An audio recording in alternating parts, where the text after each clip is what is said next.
अब हम इसमें कर रहे हैं how to pass a journal entry. Journal entry जो है वो किस तरह से पास की जाती है, ठीक है। पिछली वीडियो में मैंने आपको बताया था कि जर्नल क्या है, उसमें रिकॉर्डिंग कैसे होती है, बेसिक्स थोड़ा सा समझाया था। उसमें हमने एक फ़र्स्ट ट्रांजैक्शन की थी कि mister x commenced business with cash ₹1 lakh, और उसकी जर्नल एंट्री किस तरह से डालनी है वो आपको यहाँ पे क्लियर की थी, ठीक है। अब हम आगे और ट्रांजैक्शंस करेंगे कि इनकी रिकॉर्डिंग्स किस तरह से करती हैं, ठीक है। अब इसमें जैसे हमारे पास, अच्छा सबसे पहले तो हमारी जो डीलिंग्स हैं वो बेसिकली दो तरह की होती हैं। एक होती है कैश, दूसरी होती है क्रेडिट, ठीक है। या तो हम जब भी हम कोई डील करते हैं वो या तो कैश होती है या क्रेडिट होती है कि उसकी पेमेंट कर देते हैं, या फिर हम उसको उधार पे करते हैं, ठीक है। तो उसके अकॉर्डिंग ही हमने जो ट्रांजैक्शंस हैं वो रिकॉर्ड करनी होती है। अब जैसे नेक्स्ट ट्रांजैक्शन हम लेंगे, सेकेंड ट्रांजैक्शन लेंगे, गुड्स परचेज्ड फॉर कैश ₹10,000। तो अब इस ट्रांजैक्शन से आपको पता लग गया कि ये कैश ट्रांजैक्शन है क्योंकि इस पे कैश वर्ड आ गया, ठीक है। अब सपोज एक और ट्रांजैक्शन लेते हैं, goods purchased from Ram for cash ₹5,000, ठीक है। अब इस ट्रांजैक्शन में भी क्या है, ये भी कौन सी, अब क्रेडिट ट्रांजैक्शन का दोनों में सबसे बेसिक डिफरेंस क्या है कि कैश ट्रांजैक्शन में नाम नहीं आता और क्रेडिट में आता है। इसका सिंपल एस्पेक्ट, आप सपोज एक शॉपकीपर के पास जाते हो, आप उससे कोई चीज़ खरीदते हो, अगर तो आप उसको कैश पेमेंट कर जाते हो तो वो आपसे आपका नाम पता कुछ नहीं पूछता, ही इज़ नॉट इंटरेस्टेड, आपने कैश पे कर दिया, बात ख़त्म हुई। लेकिन अगर आप उससे उधार पे, क्रेडिट पे लेके आते हो, वो आपसे नाम, आपका एड्रेस पूछेगा ना कि आप किसके बच्चे हो, क्योंकि he has to record that, उसको अपनी बुक्स में लिखना है कि उसने आपसे पैसे लेने हैं।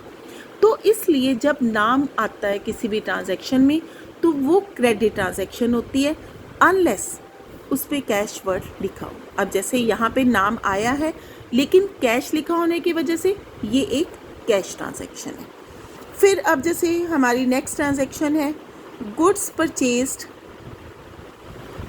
फ्रॉम शाम ₹2,000, ठीक है। अब देखो यहाँ पे नाम आया लेकिन कैश वर्ड नहीं आया, तो obviously it is a credit transaction. तो सबसे पहले जब भी आप रिकॉर्डिंग करोगे ना तो आपको इसको डिफ्रेंशिएट करना बहुत ज़रूरी है कि कौन सी ट्रांजैक्शन कैश में आ रही है और कौन सी क्रेडिट है, क्योंकि आपने उसके अकॉर्डिंग रिकॉर्डिंग करनी है, ठीक है। अब हम आएंगे कि इनकी रिकॉर्डिंग कैसे करते हैं। अब जैसे फर्स्ट ट्रांजैक्शन है गुड्स परचेज फॉर कैश, तो इसका मतलब क्या है, यहाँ पे एक तो गुड्स परचेज हुई, गुड्स का ट्रांजैक्शन हुई, दूसरा एस्पेक्ट क्या है, कैश, ठीक है। अब जब हम बिज़नेस की बात करते हैं, ये बिज़नेस हाउस है, जब वो गुड्स परचेज करता है किसी से, गुड्स परचेज्ड, ठीक है, उसने, एक पर्सन है, उसे गुड्स खरीदी हैं, तो ये जो है इसका मतलब इस बिज़नेस के पास क्या आई, गुड्स, और इसने पे क्या किया, कैश, ठीक है ना, क्योंकि नेचुरली इसने, जब कैश ट्रांजैक्शन है, इसके पास आई गुड्स, इसने पे किया कैश। अब आपको पता है कि आपको हमने इसको अकाउंटिंग में भी किया, अकाउंटिंग इक्वेशन में भी किया था, टर्मिनोलॉजी में समझाया था कि गुड्स को हम किसके अंदर रिकॉर्ड करते हैं। अगर परचेज़ की है तो परचेजेस के अंदर, अगर सेल की है तो सेल्स अकाउंट के अंदर, ठीक है। तो इसलिए यहाँ पे हम अब गुड्स परचेज की हैं तो हम इसको किस अकाउंट के अंदर करेंगे, परचेजेस अकाउंट के अंदर। अब हमारे पास दो अकाउंट आ गए, एक आ गया हमारे पास परचेजेस का अकाउंट, दूसरा कौन सा आ गया, कैश का अकाउंट। अब गुड्स जो है वो किस अकाउंट में आती हैं, रियल अकाउंट में, क्योंकि गुड्स हमारी एसेट होती है। आपको पहले ही बताया कि जितनी भी एसेट्स हैं उनके अकाउंट रियल के अंदर आते हैं। अब रियल का रूल क्या है, रियल का रूल क्या है, debit what comes in, credit what goes out, ठीक है। तो अब डेबिट हमारे पास क्या आ रहा है, गुड्स को हमने किस अकाउंट के अंदर लिखा है, परचेजेस के अंदर, तो इसका मतलब हम इसको डेबिट कर देंगे। Credit what goes out, cash क्या है हमारे पास से जा रहा है, तो हम इसको क्रेडिट कर देंगे। क्लियर हो गया। अब इसको लिखेंगे कैसे, यहाँ पे डालो number 2, purchases account debit to cash account. ठीक है, कितनी की अमाउंट थी हमारी, 10,000, डेबिट के सामने 10,000 डेबिट के कॉलम में और कैश क्रेडिट है उसके सामने क्रेडिट के कॉलम में। नरेशन लिख दो, being goods purchased for cash. Clear, ठीक है। अब नेक्स्ट, इसमें नेक्स्ट ट्रांजैक्शन थी हमारी goods purchase from Ram for cash. ये भी स्ट्रीम ट्रांजैक्शन है, क्योंकि कैश आ गया तो इसलिए राम की हमें ज़रूरत नहीं है ना, नाम लिखा था हमने, लेकिन हमें इस नाम की ज़रूरत नहीं है क्योंकि ये हमारी कैश ट्रांजैक्शन है। तो इसकी भी सेम एंट्री होगी, purchases account debit to cash. लेकिन यहाँ पे अब क्योंकि ये क्रेडिट ट्रांजैक्शन है, यहाँ पे कैश वर्ड नहीं आएगा, क्योंकि ऑब्वियसली क्रेडिट ट्रांजैक्शन का मतलब क्या है कि ना कैश आया ना हमने कैश पे किया, तो इसलिए यहाँ पे हमारे पास क्या आएगा, शाम। अब हमारे पास 2 अकाउंट आ गए, एक परचेजेस का अकाउंट आ गया और दूसरा किसका आ गया, शाम का अकाउंट। ठीक है, अब शाम किसके अंडर आता है, पर्सनल अकाउंट के अंदर। गुड्स का परचेजेस अकाउंट किसके अंदर आता है, रियल के अंदर। अब हमारे रियल के अकाउंट के पहले रूल देखेंगे, debit what comes in. Goods हमारे पास आई हैं, इनको डेबिट कर दो। अब शाम क्या है, गिवर, इसने हमें गुड्स दी है ना, he is the giver of the goods. तो गिवर को हम क्या करते हैं, पर्सनल अकाउंट के रूल्स क्या थे हमारे, debit the receiver, credit the giver. ठीक है, शाम गिवर है तो उसको क्रेडिट कर दो। अब इसकी रिकॉर्डिंग कर दोगे, यहाँ पे हम लिखेंगे परचेजेस अकाउंट डेबिट टू शाम अकाउंट। पर्सनल अकाउंट के साथ ना अगर आप अकाउंट नहीं भी वर्ड लगाते, इवन देन इट्स ओके। ये 2000 की थी तो 2000 डेबिट में और 2000 क्रेडिट में।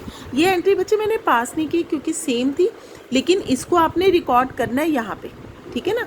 Purchases account debit to cash account लिख के 5000 से एंट्री डाल दो। ठीक है, being goods purchased from Shyam. Clear हो गया, ठीक है। और इस ट्रांजैक्शन को क्लोज कर देंगे। अब इसी तरह आप जैसे नेक्स्ट आपकी और बहुत सारी ट्रांजैक्शंस होंगी, जैसे सपोज नेक्स्ट है machinery purchased for cash ₹5000। Second हम कर देते हैं फर्नीचर परचेज्ड फ्रॉम रवि ₹2000। ठीक है, अब यहाँ पे हमने परचेजेस वर्ड आपको मैं सेपरेट करने के लिए इसलिए यहाँ पे परचेजेस की एंट्रीज ये भी डाल रही हूँ। जो हम बच्चे 2 तरह की चीज़ें परचेज़ करते हैं, एक हम करते हैं जैसे गुड्स, दूसरी हम परचेज़ करते हैं एसेट्स। यहाँ पे मशीनरी और फर्नीचर क्या है, हमारी एसेट्स। गुड्स की परचेज़ के लिए हम सिर्फ परचेजेस वर्ड यूज़ करेंगे, बाकी सारी उस एसेट के नाम से एंट्री डालेंगे, बाकी किसी के लिए भी हम परचेजेस वर्ड यूज़ नहीं करेंगे। तो अब जब हमने मशीनरी परचेज़ की तो हमारे पास एक आएगा मशीनरी अकाउंट, और दूसरा जब हमने कैश पे किया तो दूसरा एस्पेक्ट क्या आएगा, कैश अकाउंट। फर्नीचर परचेज़ किया तो फर्नीचर अकाउंट। अब ये ट्रांजैक्शन क्रेडिट है क्योंकि यहाँ पे नाम दिया है और हमें कैश वर्ड नहीं लिखा, तो दूसरा अकाउंट किसका आएगा, रवि का अकाउंट। ठीक है, अब रूल्स वही चलेंगे। आपका मशीनरी क्या है, रियल अकाउंट के अंडर आती है, तो डेबिट रूल क्या है, डेबिट व्हाट कम्स इन, आप इसको डेबिट कर दोगे, और कैश क्योंकि जा रहा है कैश को क्रेडिट। फर्नीचर को भी इसी तरह, फर्नीचर आपने परचेज़ किया तो आपके पास आया तो डेबिट कर दो, और रवि क्या है, गिवर, रवि पर्सनल अकाउंट है तो इसको क्रेडिट कर दो। एंट्रीज की इनकी रिकॉर्डिंग करोगे, जैसे 4 ट्रांजैक्शन लिख लो, machinery account debit to cash account, और अमाउंट लिख दोगे 5000, being machinery purchased for cash. ठीक है। नेक्स्ट जैसे फर्नीचर की एंट्री करोगे, furniture account debit to Ravi account. ठीक है। अकाउंट नहीं भी लिखोगे तब भी चलेगा। अमाउंट थी 2000 तो 2000, being furniture purchased on credit. Clear हो गया? ठीक है। इसी तरह से आपने जो एंट्रीज हैं उनकी रिकॉर्डिंग करनी है। अब नेक्स्ट मैं आपको बताऊंगी कि जैसे सेल्स होती हैं या एक्सपेंसेस होते हैं, उनकी हमने रिकॉर्डिंग्स किस तरह से करनी है।